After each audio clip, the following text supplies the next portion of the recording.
Hello viewers, welcome to today's session. And today we are going to look at a topic in grammar, English grammar. And our topic for today is noun phrases. Welcome. I am Oliver Anyanga. Now, when we look at the idea of phrases, especially noun phrases, this is a topic that is introduced in Form 1. So everyone who is actually watching, I want to take you back to what you dealt with in Form 1. Now, for us to understand the concept of noun phrases, we need to go back and understand the concept of a sentence structure. You've looked at the different types of sentences and different structures of sentences, but the basic is simple, that when we talk about a sentence, we have those aspects that are very important. For instance, we say this: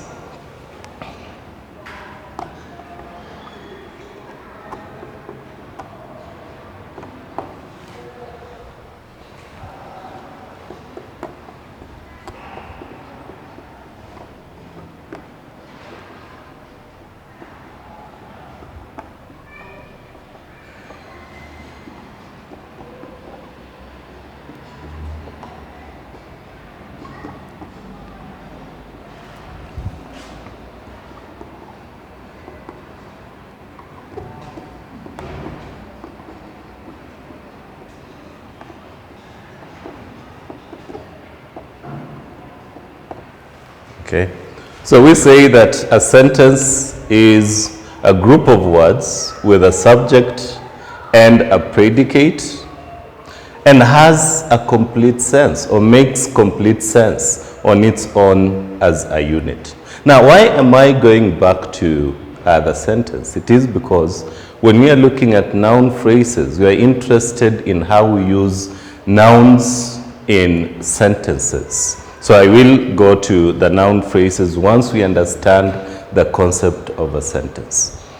Now, when we look at the idea of the subject, and we also look at the idea of the predicate, you realize that usually the subject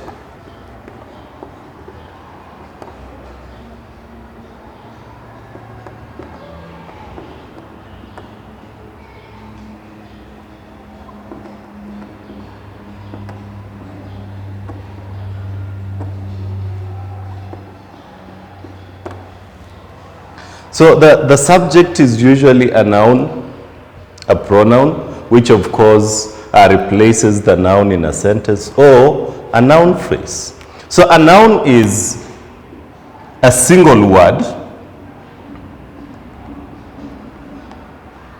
even though you understand that we also have compound nouns. So it's usually a single word, but then we have other cases where we have more than one word forming a noun. And then a pronoun is obviously that group that is basically used as replacements of nouns in sentences. We usually look at personal pronouns in this case here. And then a noun phrase, as we understand, a noun phrase is usually a group of words that does the work of a noun in a sentence and has a noun as the key word. So we will move on and try to use sentences to explain this idea of subject and predicate.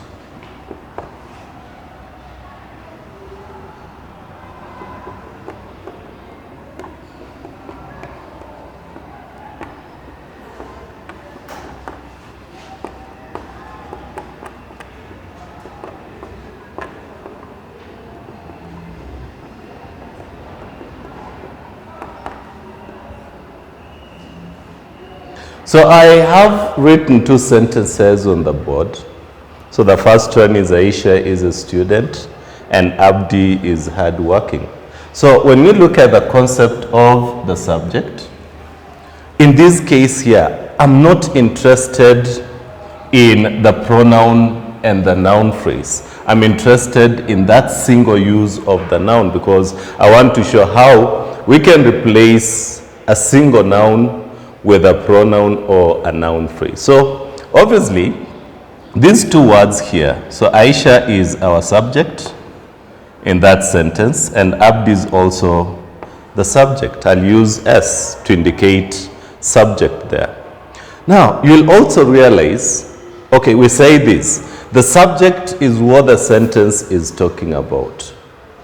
And the predicate is usually that part of a sentence that completes the meaning of the subject and usually has a verb. So I'll repeat that. The subject is what the sentence is talking about.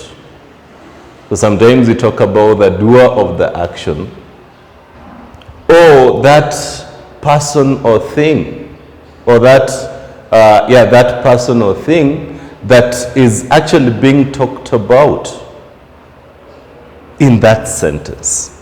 So Aisha is the one being spoken about here.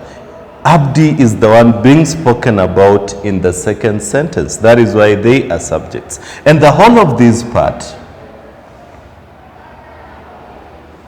so is a student becomes our predicate. Is hardworking becomes our predicate. And you must agree with me that this predicate here has the verb.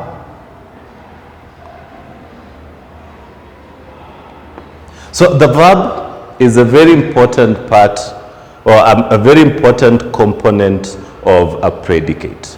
So we have sentences that will usually just have a subject and a verb. So if, for instance, someone says this,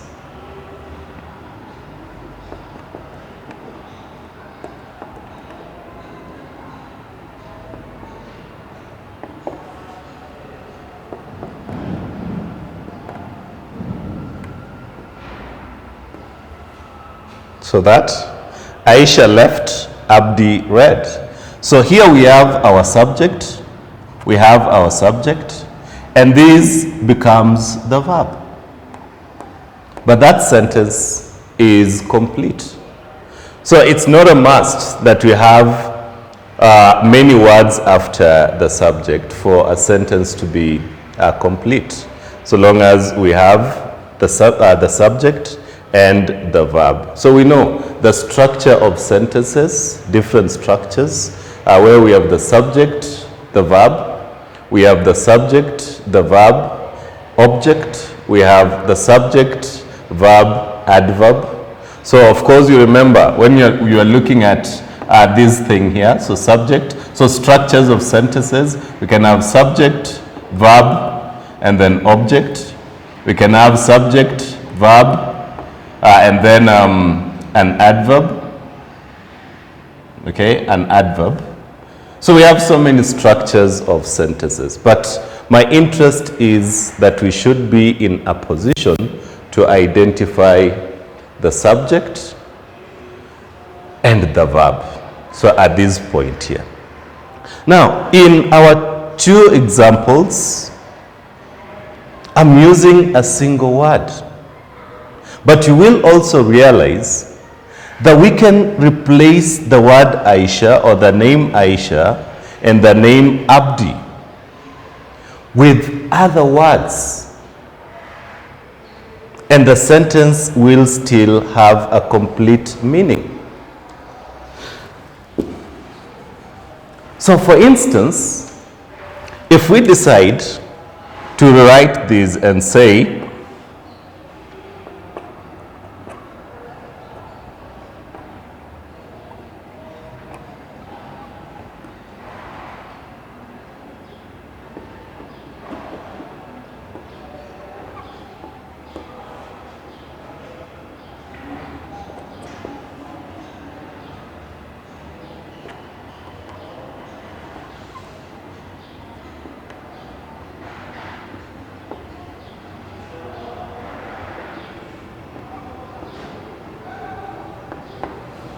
So you look at that.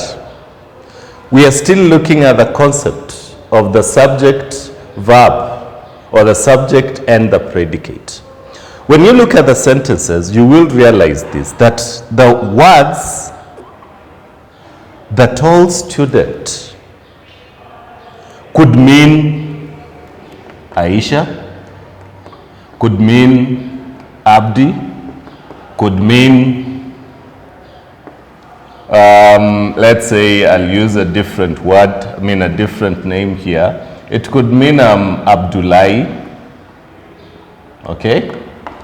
So that is the concept. The tall student could be used in the place of a single noun. Now, the moment we use a group of words to replace a single noun in a sentence, or to do the work that would have been completed by use of a single noun, then that group of words will become a phrase. And specifically, because they are replacing the noun, they become a noun phrase. So there we go. Now, the same structure is clearly here. We have our verb. Remember, we've said every sentence has a subject, it has a verb, okay? And the verb is part of the predicate. So you can remember that concept there. Look at the second sentence and tell me. I know you can't tell me, but then you can clearly see. So as you do your own follow-up to this, I want you to try and identify the subject in this sentence. Have you identified that?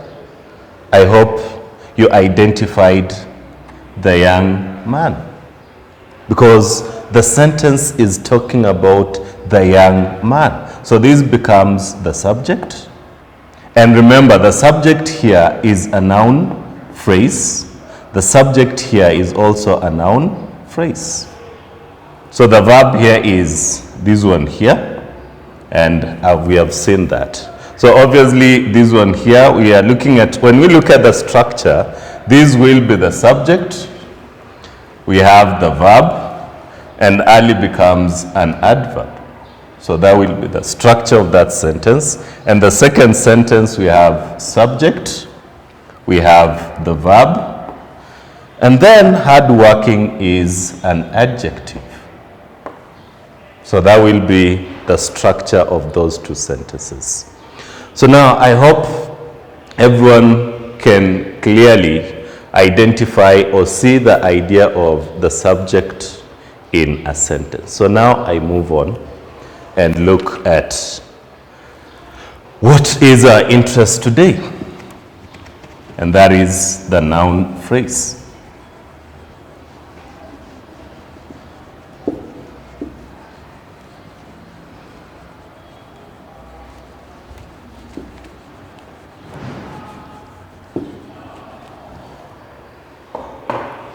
So we can begin by asking ourselves a question here.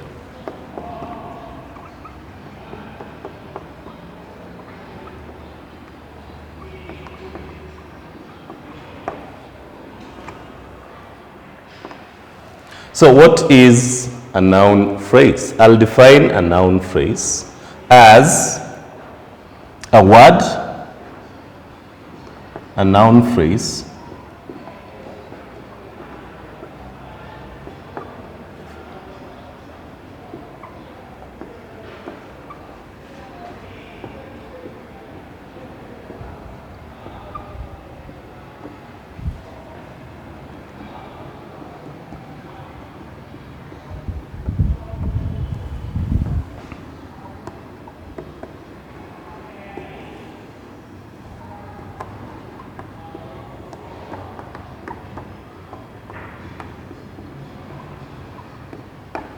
so there we go. A noun phrase is a word or a group of words that does the work of a noun in a sentence. So obviously, this noun phrase replaces a noun in a sentence. Now, I know the question on your mind as the viewer, because in the definition I've said it is a word or a group of words. And I know that for those who understand the meaning of the word a phrase is usually a group of words with an incomplete meaning that functions as a unit. So someone is wondering, how can we have a noun phrase containing of only one word? And this is the answer. That even though a phrase is considered, a phrase is usually a group of words acting as a single unit with an incomplete meaning, pronouns are considered noun phrases. So I hope you get that. Any pronoun that is used in the place of a noun, and that is usually the work of pronouns there, especially when they're used as subjects and objects, you realize that that pronoun becomes a noun phrase. So not a single noun, not this. A single noun is not a noun phrase, but a single pronoun becomes a noun phrase because that is the aspect of grammar. It is a rule of English grammar there. So even though it's a single word, it becomes a noun phrase by the virtue of the fact that it replaces a noun in a sentence. So let's see.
Okay, so I have 3 sentences on the board that I'm going to use to illustrate the concept of the noun phrase.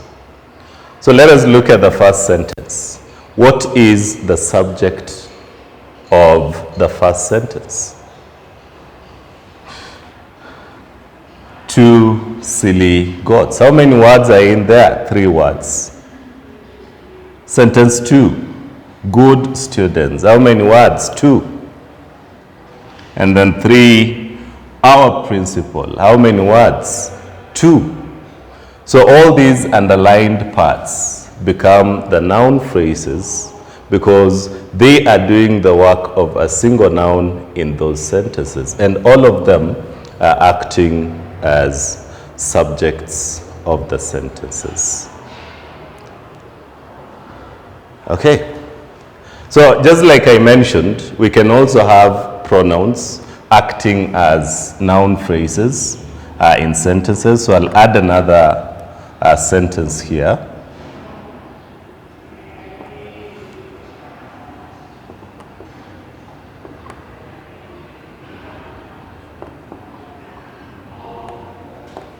So she was reading a novel. So this one here, because it is a pronoun, it becomes a noun phrase. So all the underlined parts become noun phrases. Remember, the idea I'm trying to put across is simple. That a noun phrase is a word or a group of words that does the work of a noun in a sentence.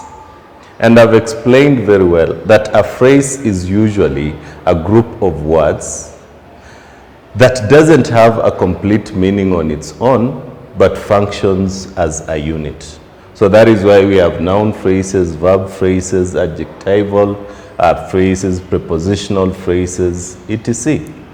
But I've also mentioned that a single pronoun also becomes or is also considered a noun phrase. So we can note this.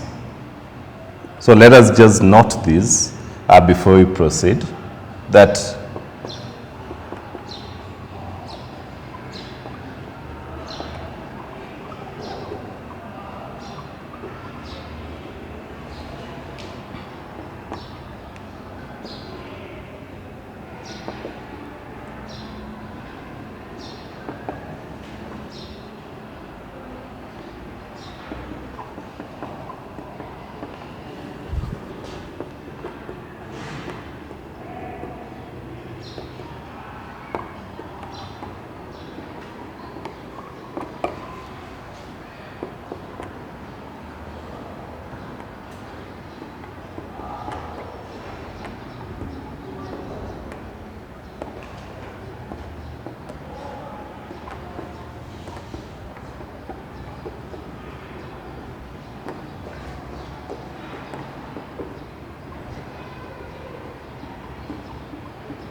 okay.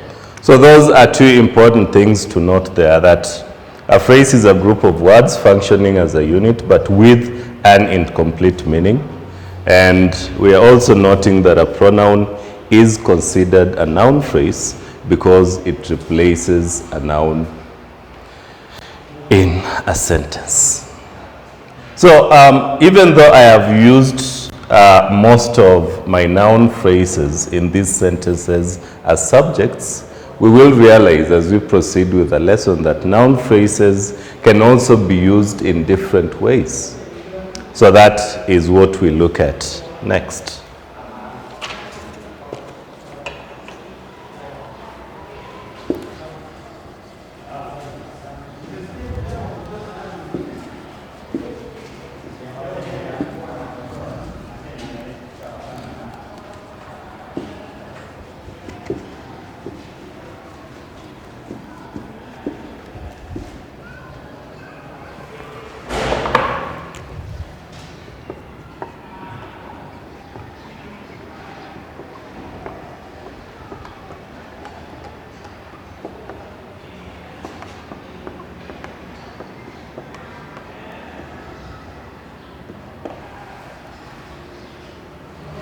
So again, I pose another question. What is the function of noun phrases? So at least at this point here, we can identify a noun phrase in a sentence. Remember, a group of words, of course, with a noun as the main word there, doing the work of a single noun, or a pronoun, because it obviously replaces a noun in a sentence. So what are the functions of noun phrases?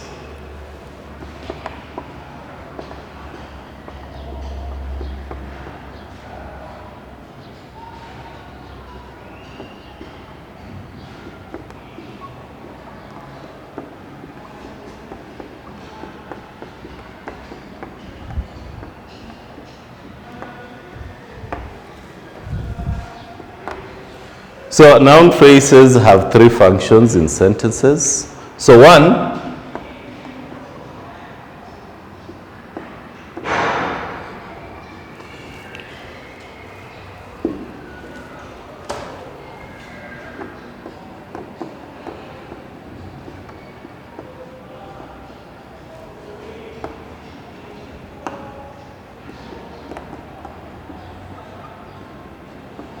so number one, Noun phrases act as subjects in sentences. In other words, we mean that noun phrases are used in sentences as subjects. So just to explain that, we begin with some examples.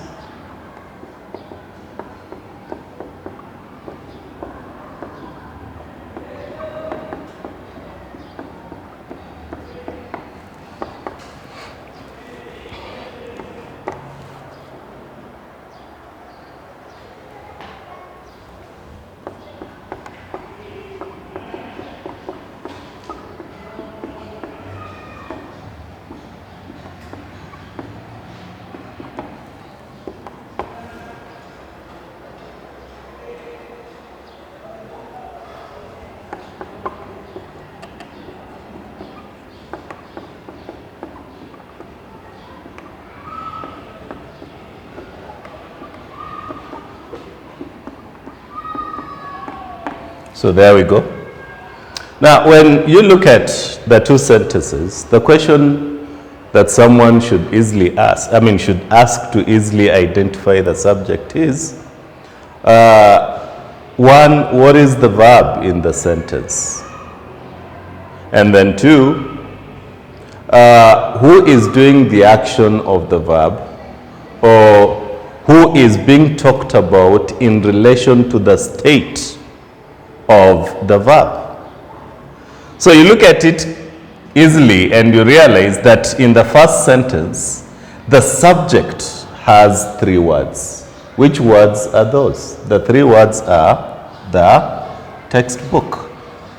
The next sentence has another subject, and the subject has again three words. So an empty box in sentence B and the textbook in sentence A.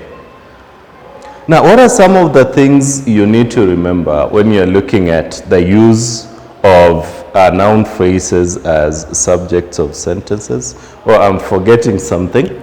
Remember, I've just indicated that pronouns are also considered noun phrases. So I'll have to add a pronoun there.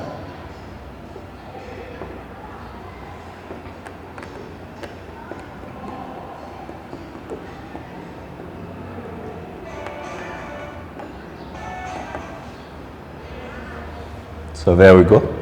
I hope you understand why we only have one word here, and here we have three words. Three words there. Remember, I've already mentioned, and I repeat this, that a pronoun is considered a noun phrase. So when you're looking at the use of the noun phrase as a subject, you will realize that usually the noun phrase will appear before the verb. So something to note.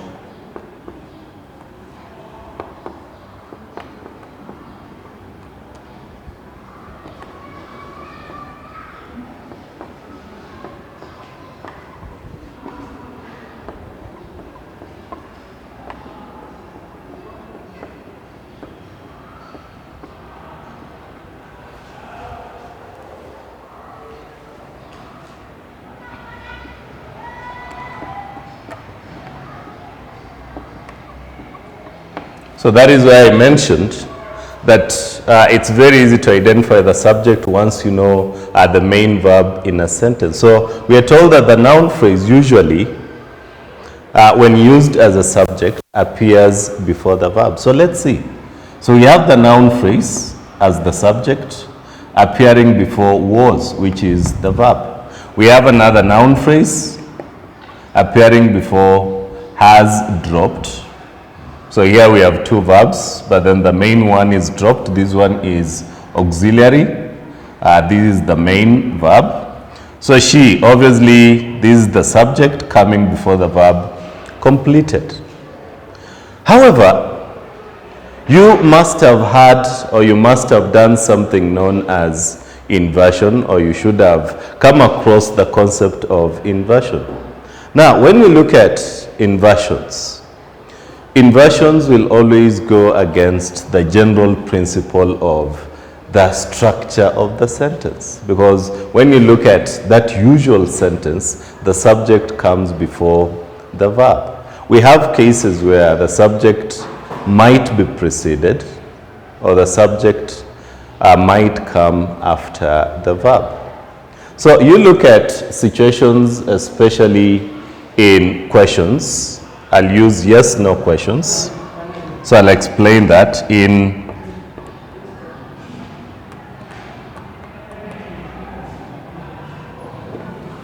so I'll look for an example and use it. Okay.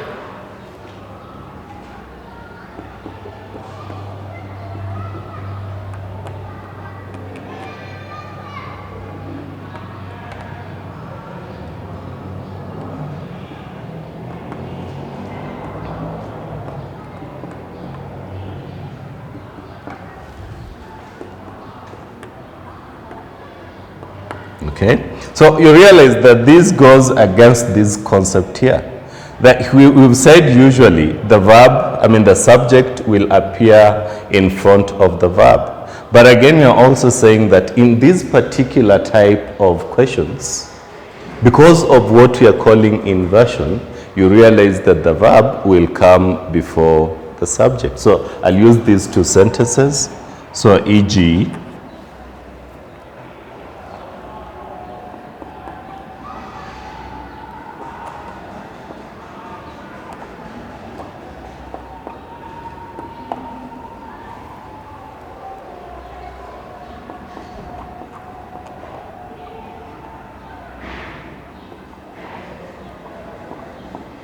so there we go.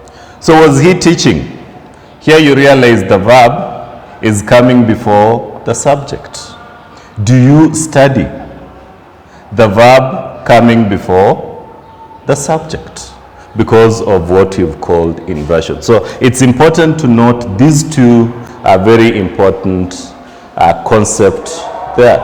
So obviously you will realize this, that in this type of a sentence, we have two verbs, okay? We have two verbs. And the moment we have those two verbs, you will realize that the subject, so I'll just explain here, the subject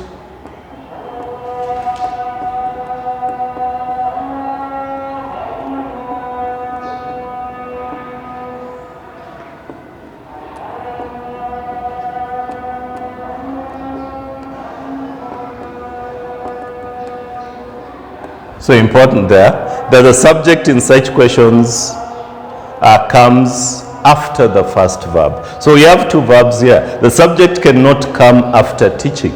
The subject comes immediately after the first verb in that sentence, which is was. The subject comes after do, which is the first verb, and not after study, which is the second verb. So we move on with the noun phrase. Maybe I can just give a question that you can deal with there. So a very simple task that you can do.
So those two.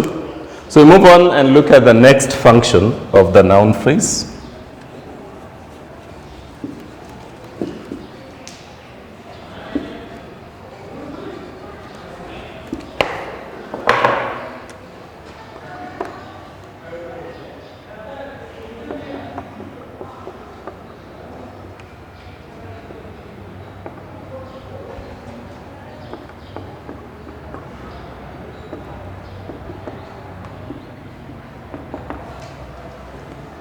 So that is number 2. A noun phrase can be used as an object in a sentence. So again, look at these examples, the examples here, and then I explain using them.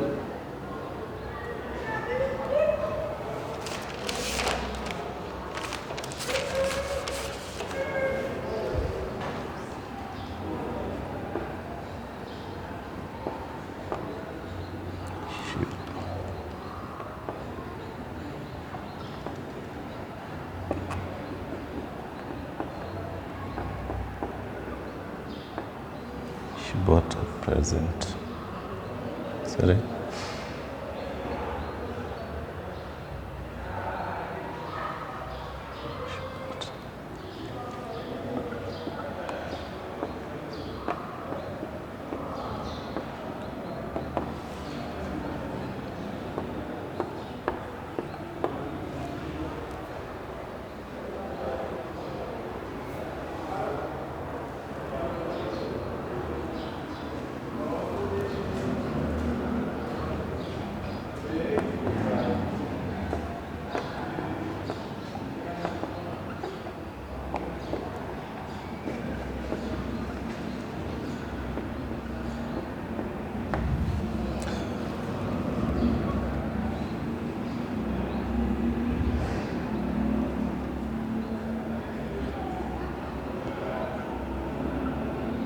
Okay, so I have the two sentences. She bought a wonderful present and the student wrote a long essay. This is E. The student wrote a long essay. So these two, the underlined parts, are functioning as objects of the verb. Okay, why are they objects of the verb? Because they are being affected by the action or the state, okay, the action of the verb. So you write this, I mean, we write this, or we have to note this clearly, that when used as an object,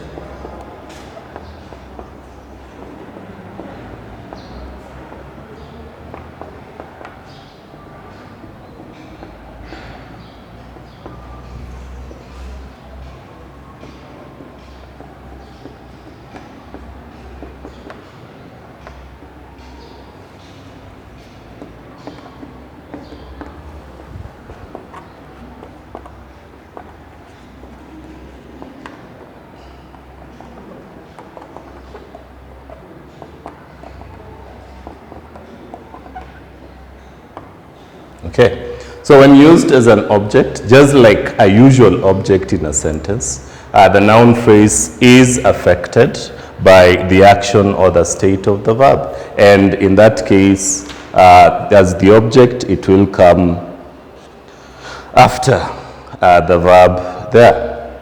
So you should also realize that there is something else that comes up when. Just a moment.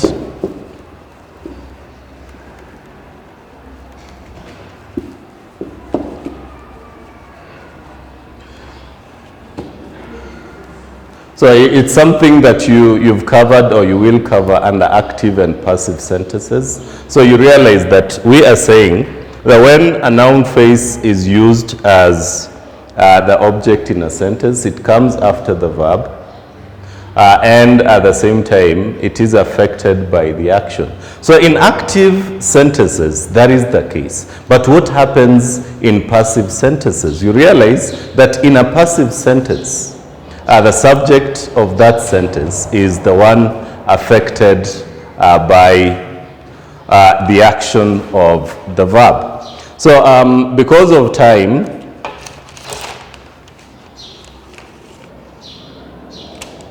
because of time, I will just indicate this. We have already two examples used there. So I know my director will allow me to give a number of sentences for you to do as your exercise. So I'll leave you with a task.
Okay, so that is the work I'm leaving you with. So in the sentences, identify the noun phrase used as the object. We are remaining with the third function of noun phrases, where in the subsequent lessons, we will look at how noun phrases are used as complements. So that is the third one. You could do some of your own research on the same, so that when we are covering it, we don't take too much time. So 3.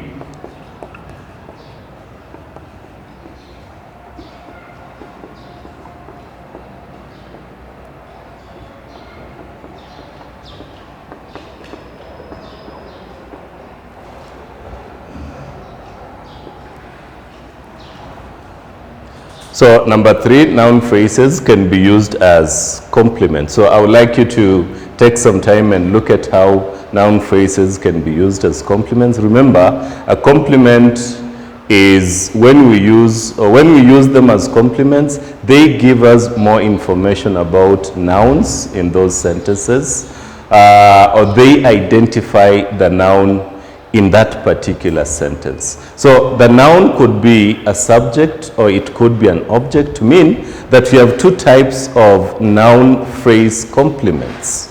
One, we have noun phrases that act as complements of subjects, and we have noun phrases that act as complements of objects. So we'll continue with that in our subsequent lessons. Thank you.